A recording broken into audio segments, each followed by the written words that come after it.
So we are going to begin this prison board meeting. Scheduled for 12:30. Attorney Ruggiero, would you lead us in the Pledge of Allegiance, please? Sure will, Sheriff. Thank you. I pledge allegiance to the flag of the United States of America and to the republic for which it stands, one nation, under God, indivisible, with liberty and justice for all.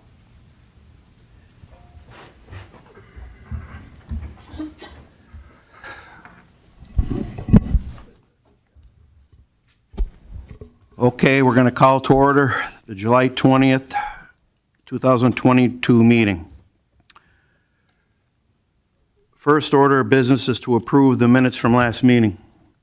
I'll need a motion. A second? Second. All in favor? Aye. Aye. Opportunity for the public to address the board on agenda items only. I see no response. Okay, we'll go to motion 22-3038, a motion to approve all current payables for the Community Correction Center and the prison. Second. Need a motion to, You made the motion. Okay. is there a motion to approve the current payables? Is there a second? Second. All in favor? Aye. Aye.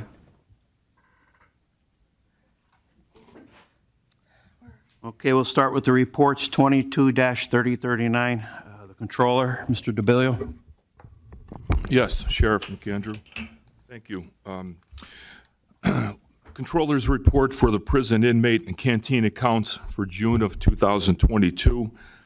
The Controller's office has reviewed the prison inmate and canteen account reconciliations, which were prepared by the prison business office for the month of June 2022, and found no discrepancies between the reconciliations and the bank statements.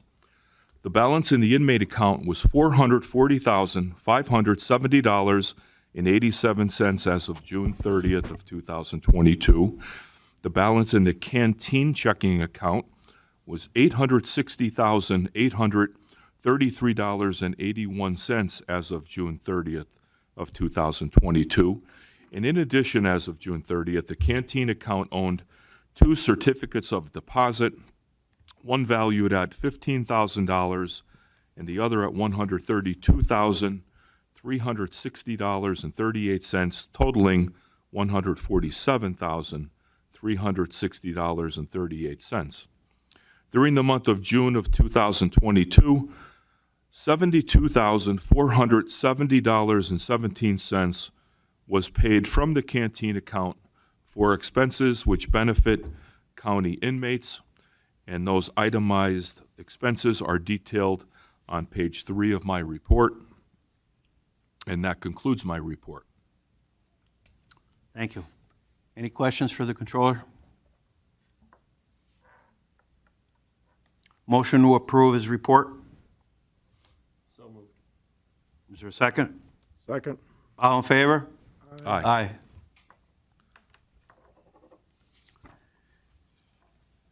Okay, next is 22-3040, the Community Correction Center report. Mr. McConaughey?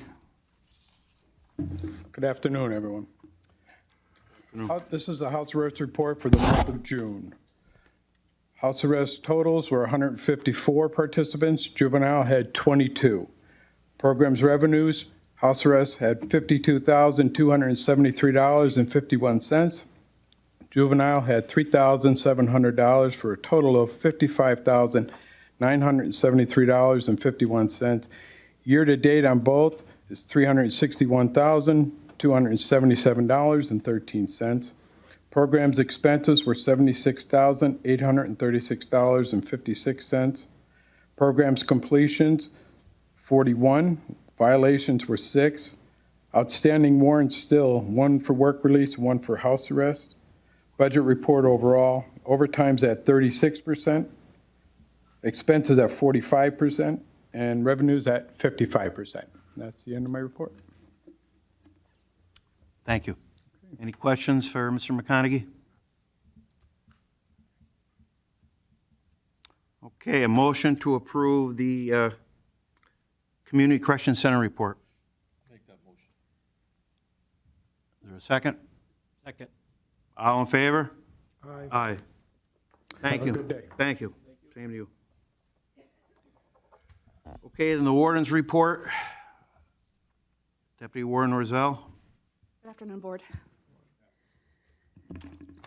The in-house population for the month of June was 731 inmates. 558 were county inmates.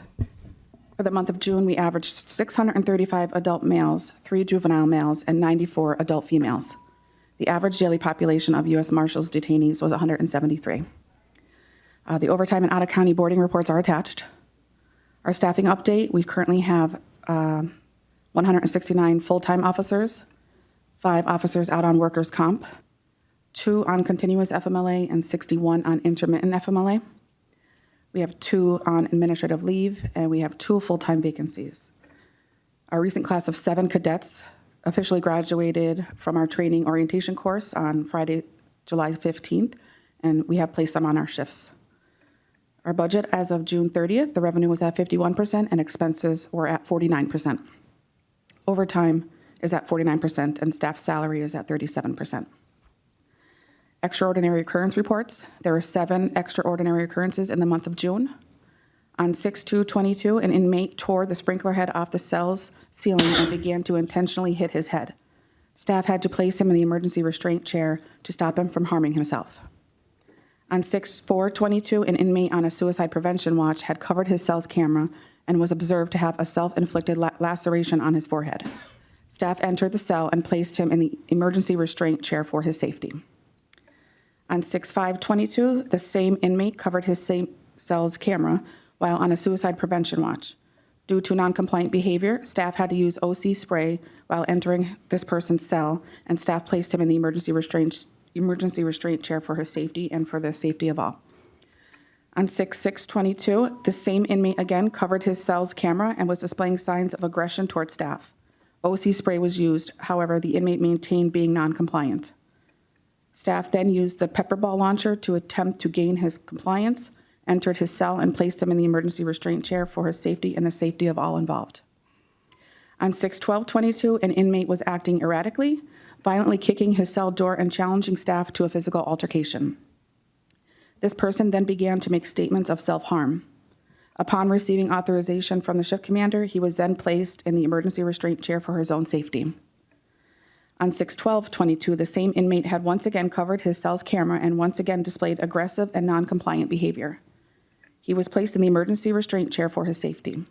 However, he was able to maneuver himself in such a way as to allow him to continually strike his head off the chair.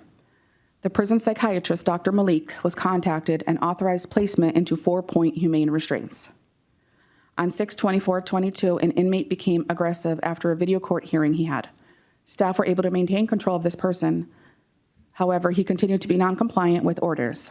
A decision was made to place him in the emergency restraint chair for his safety and the safety of all involved. There were 4 PREA investigations completed in the month of June. There was 1 allegation of inmate-on-inmate sexual harassment, and it was deemed unfounded. There were 2 allegations of inmate-on-inmate sexual contact.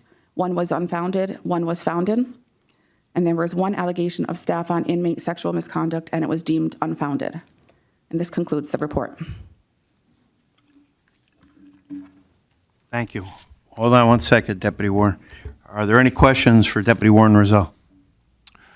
Were the PREA investigations then turned over to District Attorney Powell? Yes, all PREA investigations are turned over to the DA's office. Okay, good. Question. I know we started back up with religious services and things like that.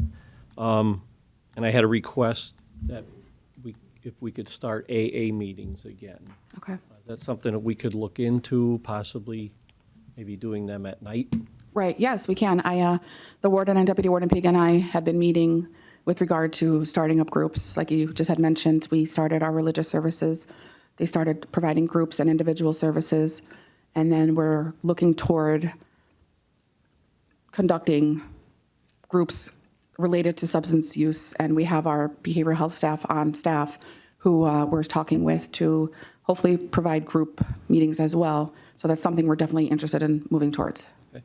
All right. And I know the warden's not here today. I've been asking for the monthly medical reports, on performance reports, Right, which haven't really gotten anything yet, so. right. I You do know- know the warden was actively Yeah. doing an audit and looking into records and such. When he gets back, I would like to, maybe look into a more comprehensive performance report, maybe comparing the contract to the RFP, and what we're getting. I'm getting some conflicting reports that we're not getting what we're supposed to be. So Right. I think we really need to look into some of this stuff. Right. We have been maintaining very close contact with a lot of people with WellPath, and have been meeting with them almost weekly just to kind of keep them just with regular communication between us and them. And like I said, the warden has been very actively doing an audit and looking into everything you're asking of him. Okay. Do you think that'll be ready for next month's meeting? I can't say for sure, but I think that's likely. Okay. Anything else for the deputy warden? Thank you very much. Thank you. Thank you. Motion to approve the deputy warden's report. Motion. Is there a second? I'll second. All in favor? Aye. Aye. Aye. Okay.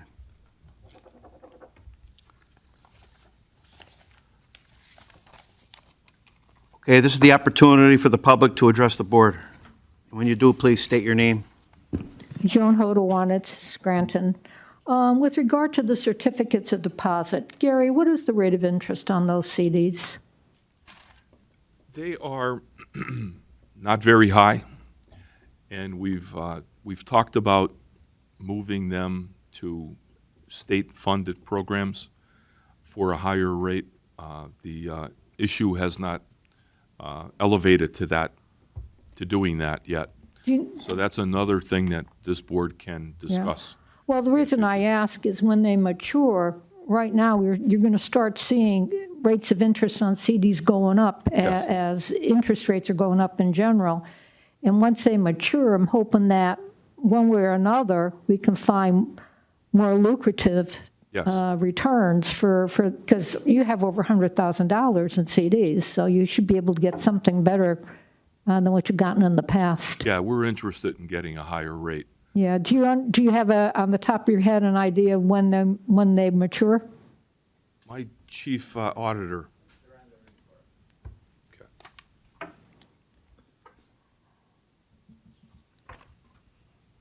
You happen to know what they are, Reggie?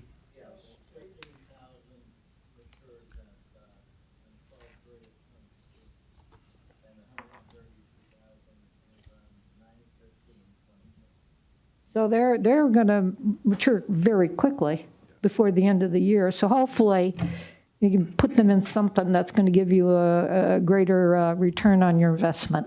I'll look into those rates. Yeah, never leave money on the table. First rule of finance. That's Thank right. you. Thank you. Thank you, Joan.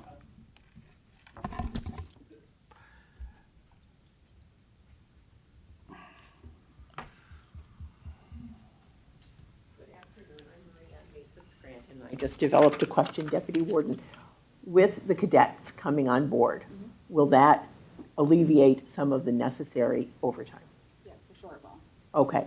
And then secondly, that one, I guess it's a male client in the prison who had a number of issues where he's consistently blocking the camera. I'm not necessarily saying harsh punishment, but what's going to be necessary or what has been done to break the cycle?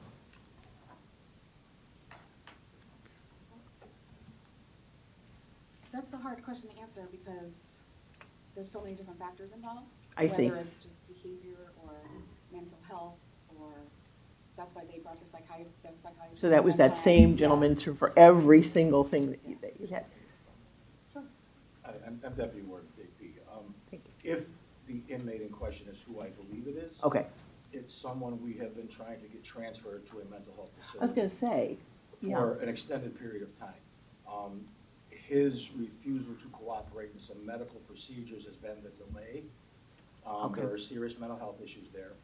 And as a matter of fact, yesterday, and again, if this is the inmate that, and I believe it Right, is. and that's fine, sure.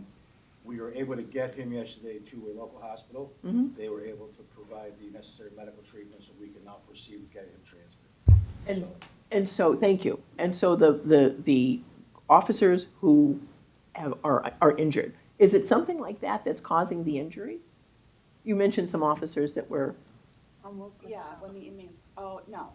Oh. The work, when, I'm sorry, the officers on workers' comp.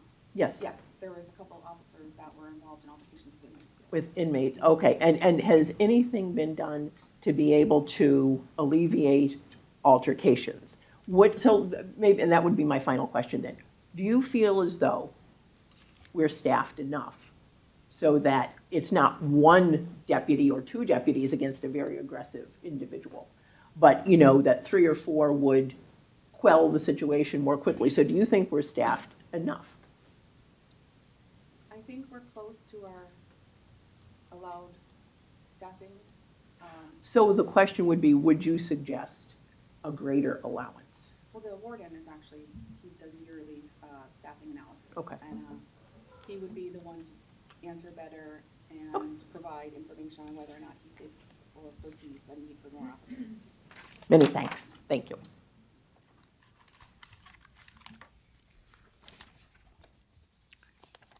Deputy Warden, I noticed there was just a graduating class. I forgot to ask this when you're on the podium. After that class, are you still short 2 full-time? Even after the graduating class? However, we just brought back a CO that formerly worked at the prison. She started back here today. Okay. So that, I think, eliminated one of the openings. And we also have a part-time officer that graduated in that class that we are considering looking into hiring a full-time. Okay. That is something we weren't sure if we get to do it this year at the board or if that's done with HR. Because we've already approved and hired as part-time.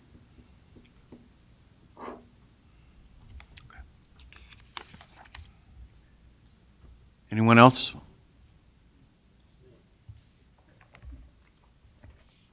I'm back. Chris Kelly, Scranton Times-Tribune. I have a couple of questions. Is there an investigation right now into missing records involving Miss Domenick? Can anyone speak to that? Missing records. Missing records. I don't have any information, Chris. I'm missing. Anybody else? All right. Number 2, I gave Ms. Domenick an opportunity at the commissioners' meeting to address the discrepancies between her statement denying what the district attorney, Mark Powell, alleged in his court filing. She chose not to address that or give me a straight answer. I wonder if anyone on the board has anything to say about this continuing scandal, and where we stand is a sitting commissioner and a member of the board and the district attorney are now at odds over simple facts. And I wonder if anybody on the board has anything to say about that. Well, there is a hearing scheduled, Mr. Kelly, in August to address these issues, so. True. Yeah, there is a hearing scheduled, and, regarding the email situation, it is going before court in August. August 16th, yeah. I have felt That's correct. that it was inappropriate to retrieve emails to matters that aren't involving you as a party.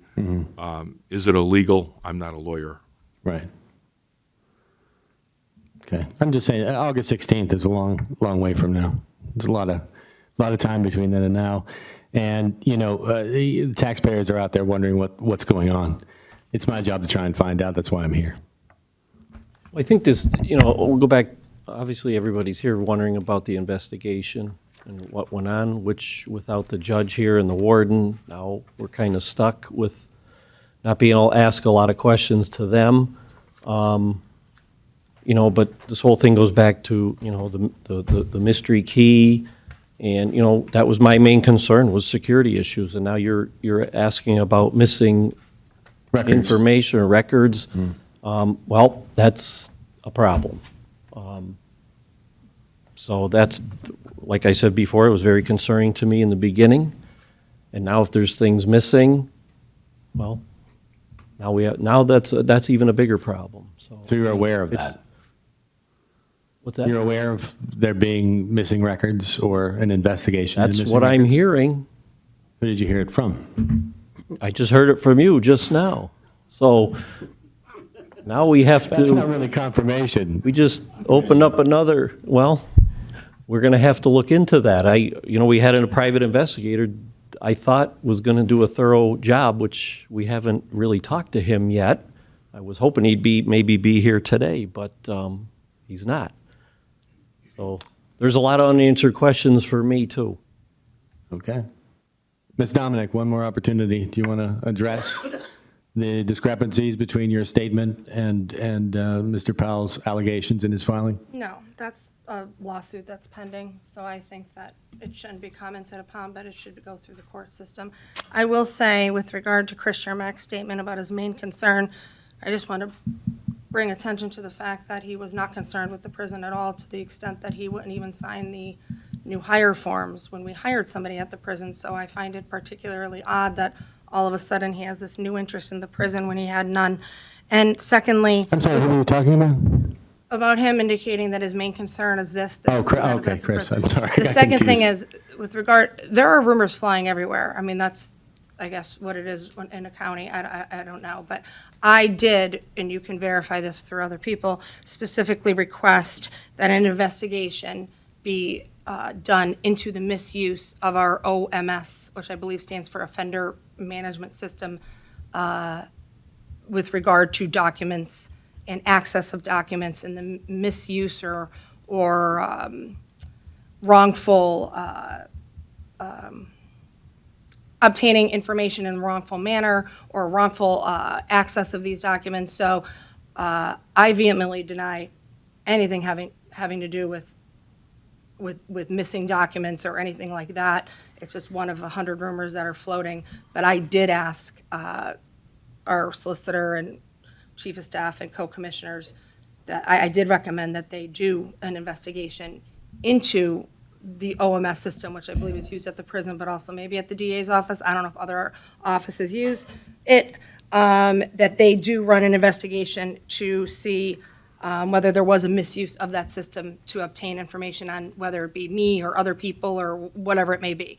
So Okay, is that investigation underway? Or I don't know. can someone speak to that? The response that I received was that GTL is the one who runs the system, and I was told that our chief of staff had indicated to me that, I don't know who actually their opinion was, maybe Frank can talk about it, but that they didn't believe we had the authority to ask GTL to conduct such an investigation. My understanding, after doing some research on OMS and what it is that it's called a,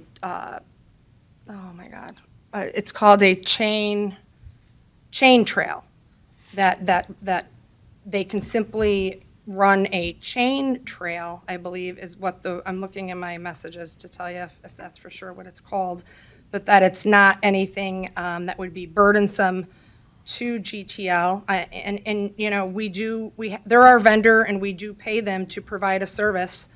Audit trail, sorry, I don't know why I said chain, it was an audit trail.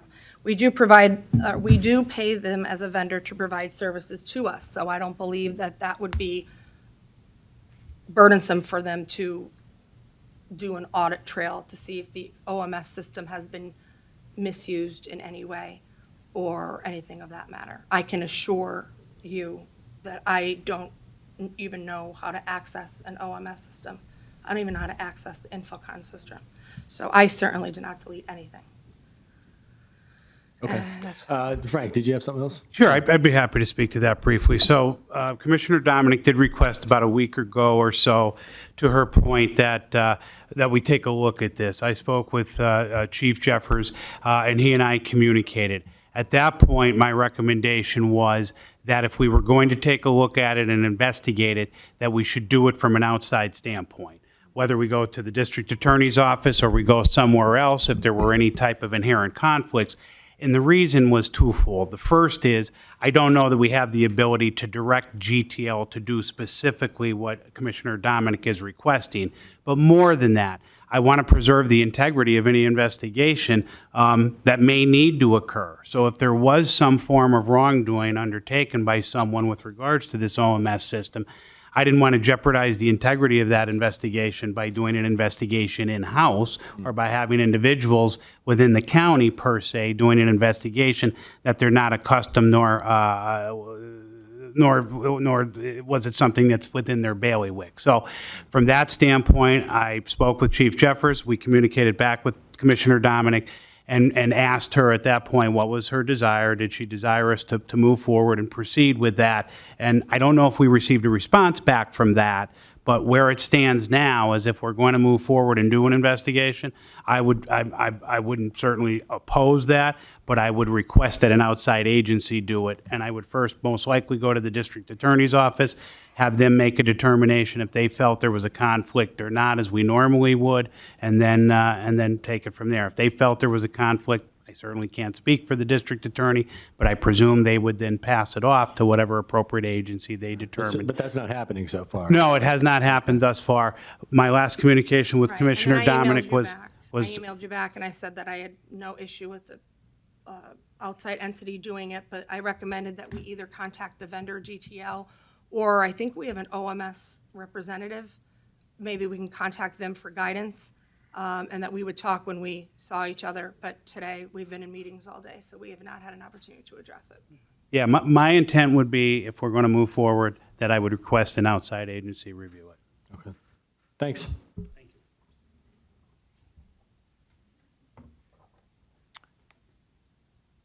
Anyone else like to address the board? I don't see anyone. Are there any other members, other business?